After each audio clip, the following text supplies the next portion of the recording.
First place, the SGI issue in Ghana was, let me put it, unique in the sense that,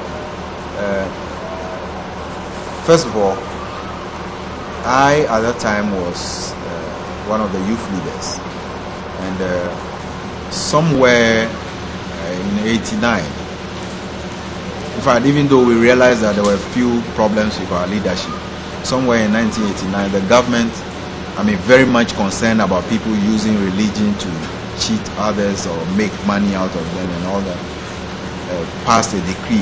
And then that decree was supposed to make religious leaders accountable to their membership. Now, the requirements of the law was such that we had to review our constitution. And in review our constitution, we were in close touch with SGI so that we can have a constitution that is not falling too much out of line with what SGI or all other bodies which are practicing Buddhism have. Now we came to, we had a constitution which was promulgated, all members were called to a meeting and we all accepted that constitution. Then our leaders were invited to Japan. Presumably this meeting was to help them to come to a certain understanding with each other, patch up issues.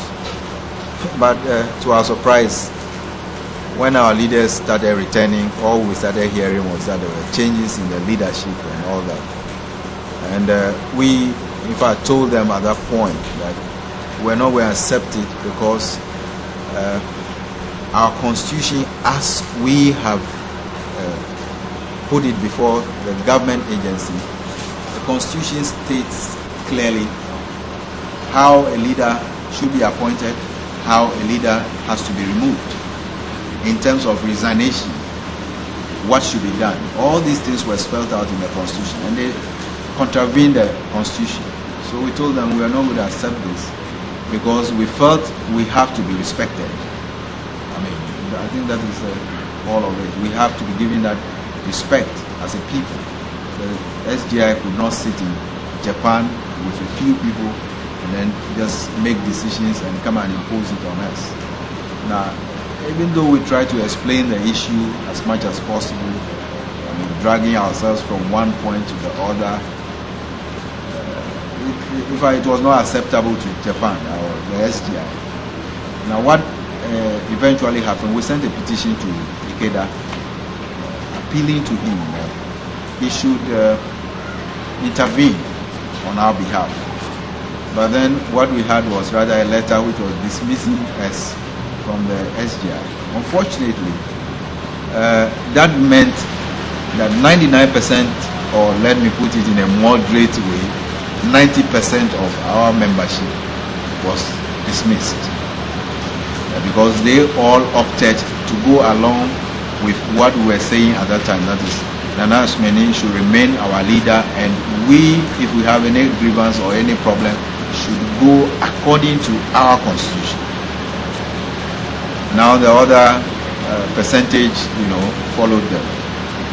And they were mainly made up of, let me say, old people who started the organization with Nana Asmeni, who felt they were not getting enough monetary rewards from the organization, and they, I think, erroneously believed that he was the factor. Once they remove him, they will get money, they will get this, that sort of thing.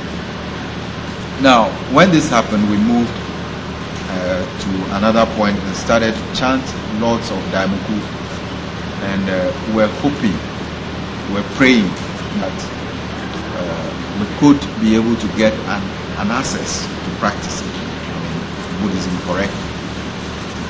Fortunately for us, at a certain time we got a letter from the head temple, and that letter told us, or asked those of us who were interested in practicing to be under the temple, we should give out our names.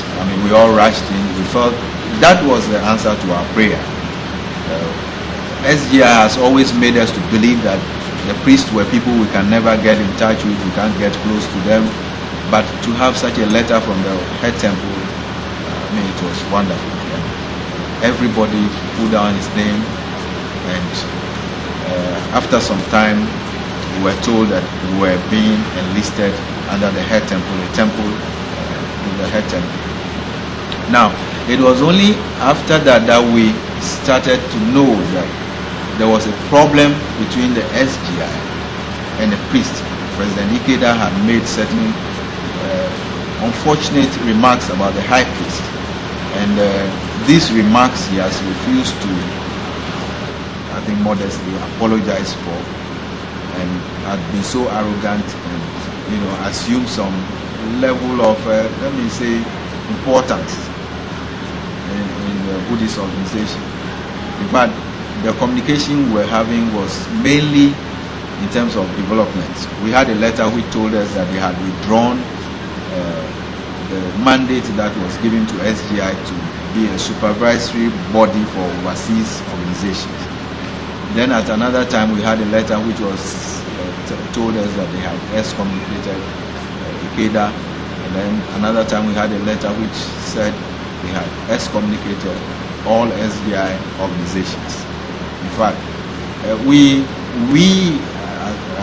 felt at that time that it was a big fortune for us not to have been under the SGI, maybe to have been swayed to their side, because this problem came and we understood them better. I mean, we really saw them for what they were, and fortunately for us, it ended up with us having an access to the priesthood, and I think